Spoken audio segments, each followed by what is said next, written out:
नमस्कार, India voice देख रहे हैं आप और अब मैं हूं आपके साथ शिवम दुबे। इंडिया वॉइस के खास कार्यक्रम खबर दिन भर में आप सबका स्वागत है। रुक करेंगे खबरों की ओर। आपको बता दें कि दिल्ली में विपक्षी सांसदों का जमावड़ा लगा हुआ है। विपक्षी गठबंधन इंडिया की ये चौथी बैठक है। 2024 के लोकसभा चुनाव की तैयारियों को देखते हुए यह बैठक महत्वपूर्ण मानी जा रही है। बैठक से पहले कांग्रेस की तरफ से एक बड़ा ऐलान किया गया है। कांग्रेस 2024 के लिए 5 सदस्यों की अलायंस कमेटी का ऐलान किया है।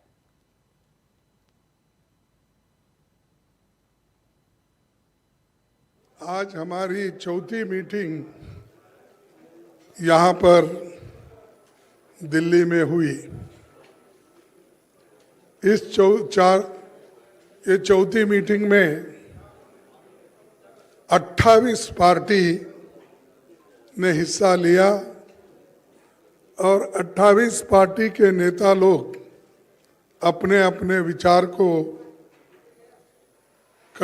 सभी ने यूनानिमसली एक होकर आगे किस ढंग से गठबंधन का काम चलना चाहिए और लोगों के हित में सब मिलके किस ढंग से अपने को एजिटेशन करना है या जो भी इश्यूज है उसको उठाना है।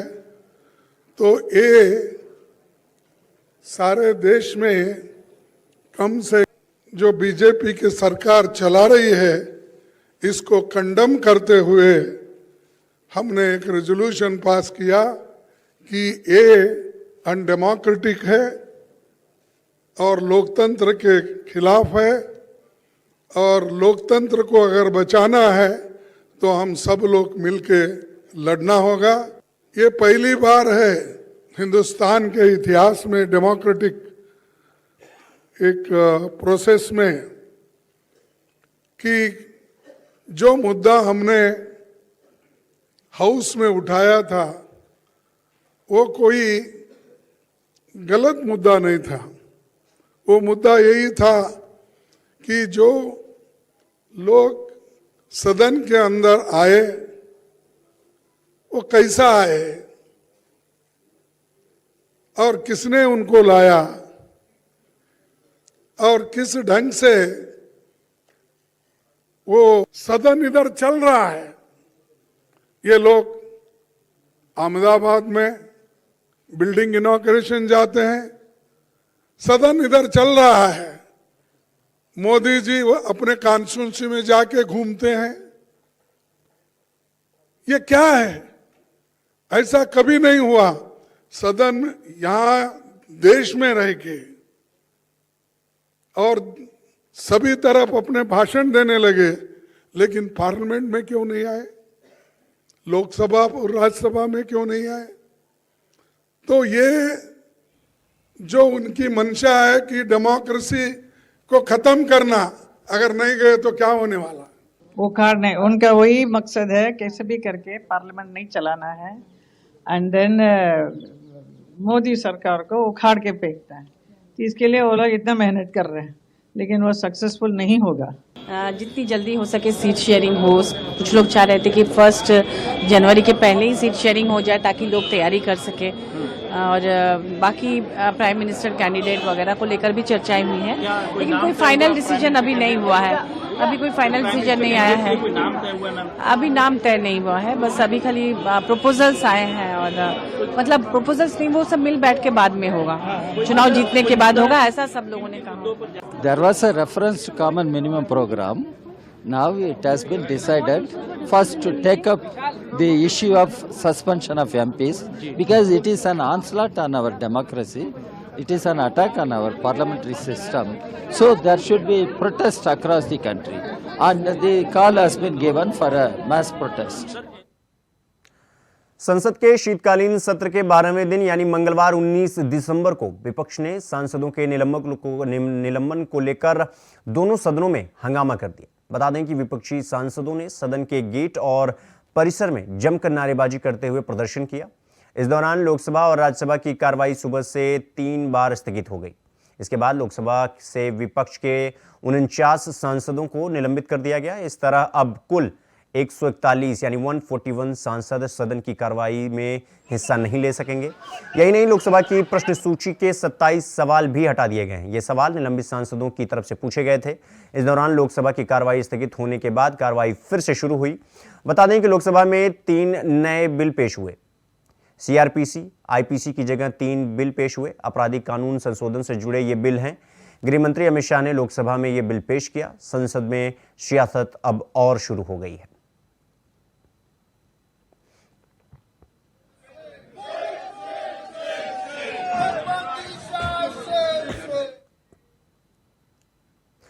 विपक्षी सांसदों के निलंबन पर समाजवादी पार्टी के प्रमुख अखिलेश यादव ने कहा कि यह सरकार सही बात सुनना नहीं चाहती है। बीजेपी से यह पूछना चाहिए कि वे लोकतंत्र को मंदिर बोलते हैं।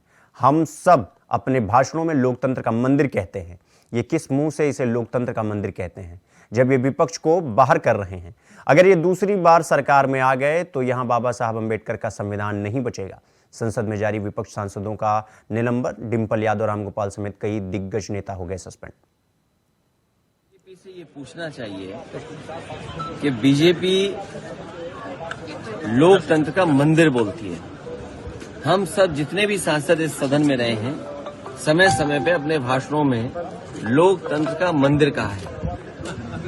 अब ये किस मुंह से लोकतंत्र का मंदिर कहेंगे जब विपक्ष को इस तरीके से बाहर कर देंगे?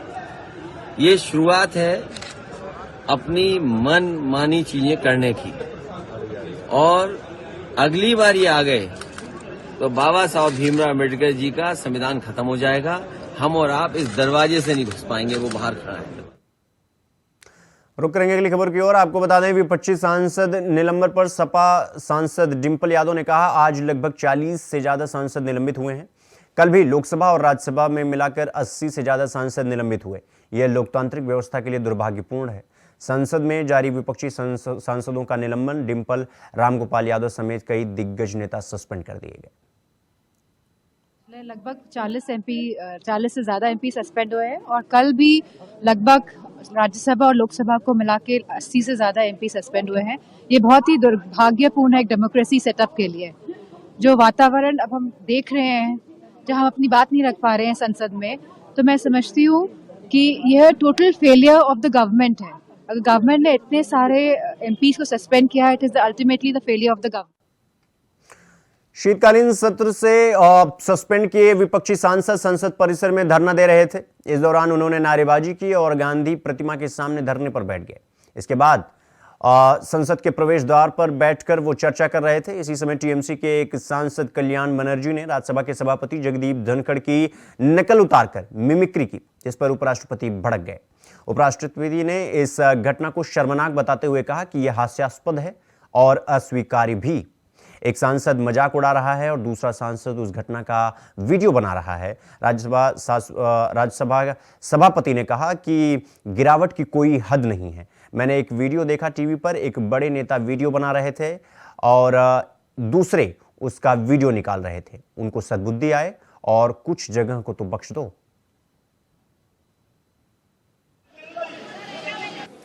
मैंने कुछ देर पहले एक टीवी चैनल पर देखा है, गिरावट की कोई हद नहीं है, गिरावट की कोई हद नहीं है। आपके एक बड़े नेता एक सांसद के असंसदीय व्यवहार को वीडियो कर रहे थे। आपसे भी बहुत बड़े नेता हैं वो। मैं तो यही कह सकता हूं, सद्बुद्धि आए। कुछ तो सीमा होती होगी, कुछ जगह तो बख्शो, कुछ जगह तो बख्शो।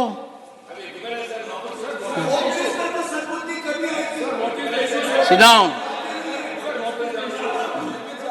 The issue is, let me tell you, take your seat, take your seat, take your seat. I'll tell you the issue. The office of Chairman Rajya Sabha and office...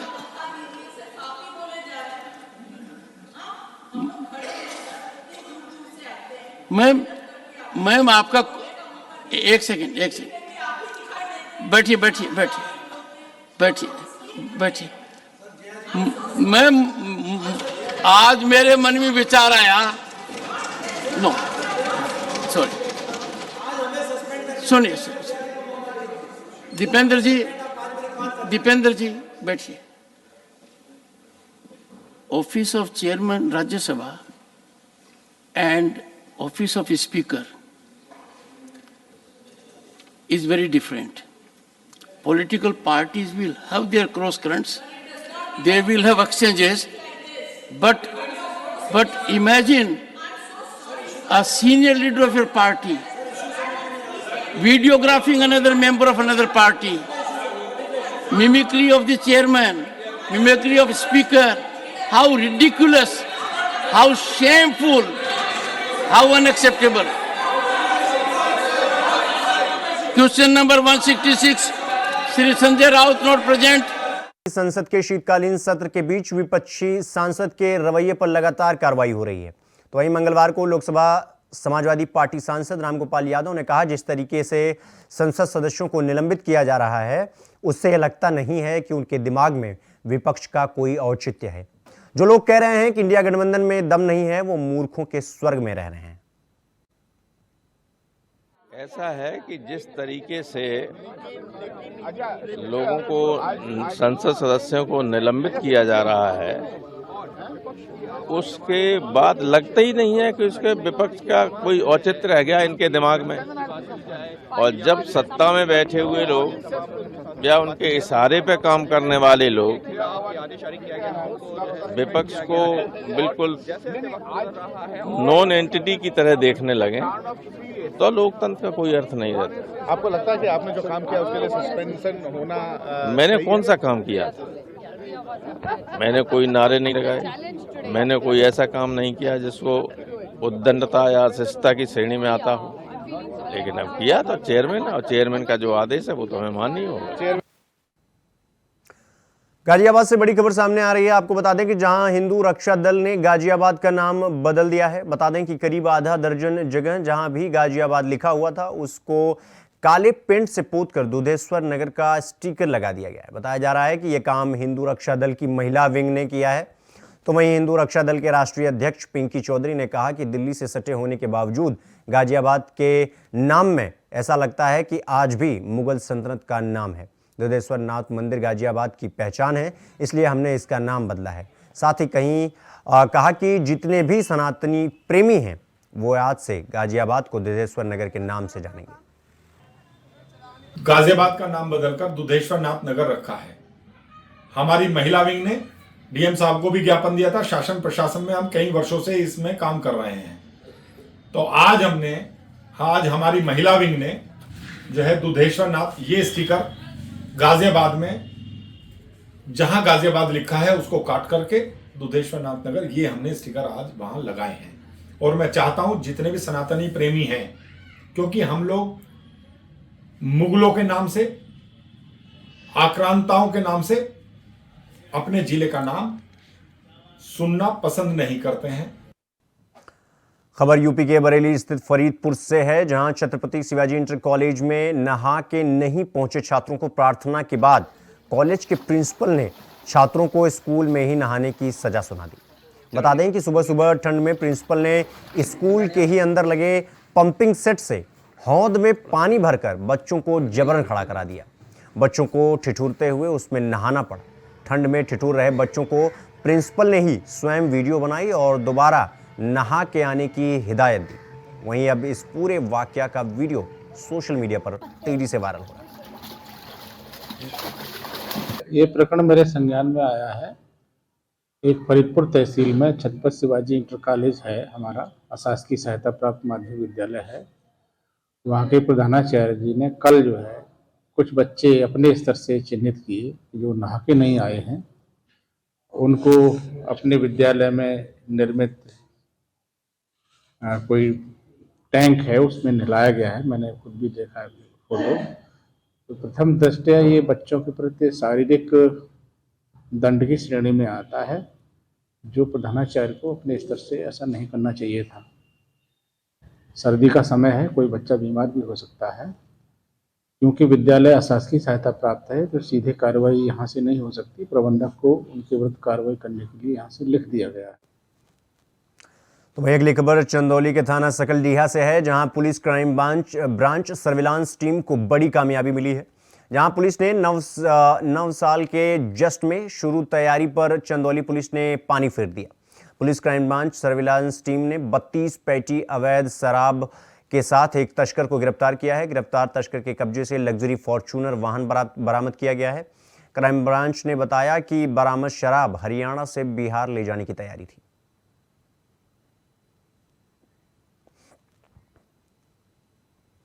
खबर फतेहपुर के औंग थाना क्षेत्र से है, जहां पुलिस ने लूट की घटना का खुलासा किया है। बता दें कि 4 माह पूर्व कार सवार अभियुक्तों ने लिफ्ट देने के बहाने लूट की घटना को अंजाम दिया था। तो वहीं पुलिस ने तीनों आरोपियों को गिरफ्तार कर लिया है। गिरफ्तार आरोपियों के पास से तमंचा, अपाची बाइक समेत कार बरामद हुआ है। तो वहीं पुलिस ने विविध कार्रवाई कर आरोपियों को जेल भेज दिया।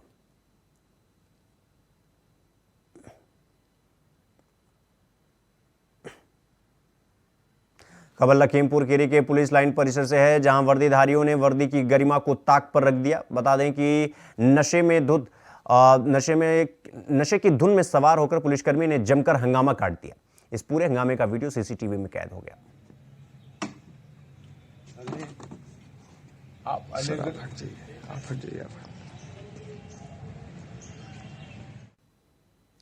खबर कानपुर से है, जहां कार सवार दबंगों का कहर देखने को मिला। बताया जा रहा है कि लगभग 1.5 दर्जन कार सवार दबंगों ने जमकर मारपीट की और वहां पर मौजूद चीजों को तोड़फोड़ कर दी। साथ ही रविदास प्रतिमा को भी क्षतिग्रस्त कर दिया। तभी मारपीट के दौरान 2 युवक गंभीर रूप से घायल हो गए।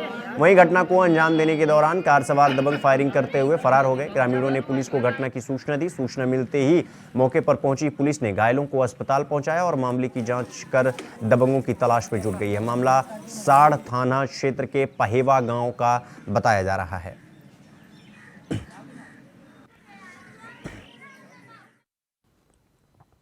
खबर उत्तर प्रदेश के गाजियाबाद से है, जहां एक महिला की हत्या का सनसनीखेज मामला सामने आया है। बता दें कि आरोपी ने अपनी पत्नी की हत्या सिर्फ इसलिए कर दी कि उसने चाय बनाने में देरी कर दी थी।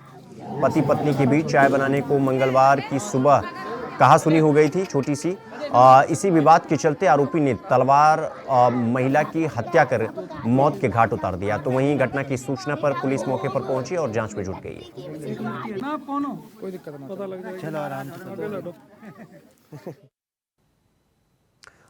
खबर लखनऊ से है, जहां हुक्का पार्लर में 2 पक्षों में भारी बवाल हो गया। बता दें कि दोनों पक्षों में चले लाठी डंडे। वहीं एक पक्ष का दूसरे पक्ष पर मारपीट का आरोप लगाया है। साथ ही गाड़ी को भी क्षतिग्रस्त करने का आरोप लगाया है। बता दें कि हुक्का parlour cantt road FI hospital के सामने है। मामला कैसरबाग थाना क्षेत्र का बताया जा रहा है।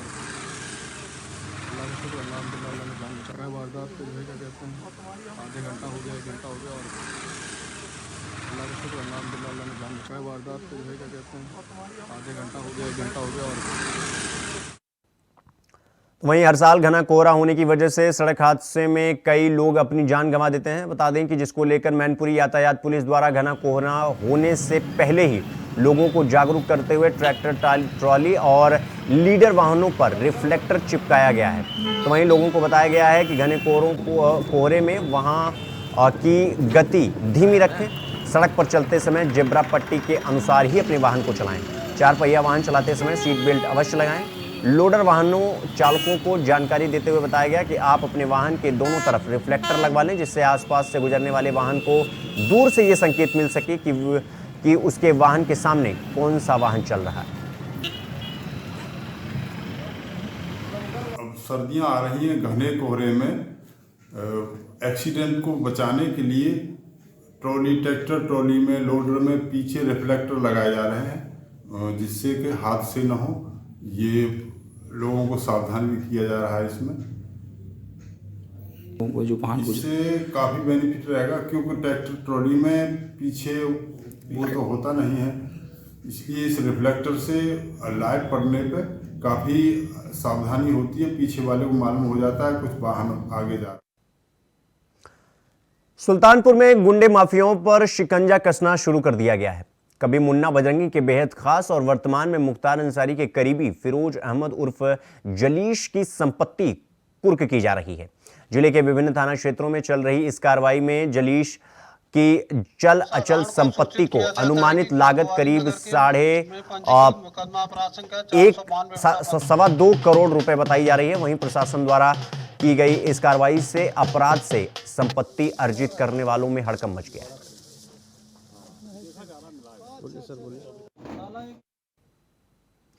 खबर दिन भर में फिलहाल अभी के लिए बस इतना ही। देश दुनिया की तमाम खबरों को देखने के लिए देखते रहिए इंडिया वॉइस। नमस्कार।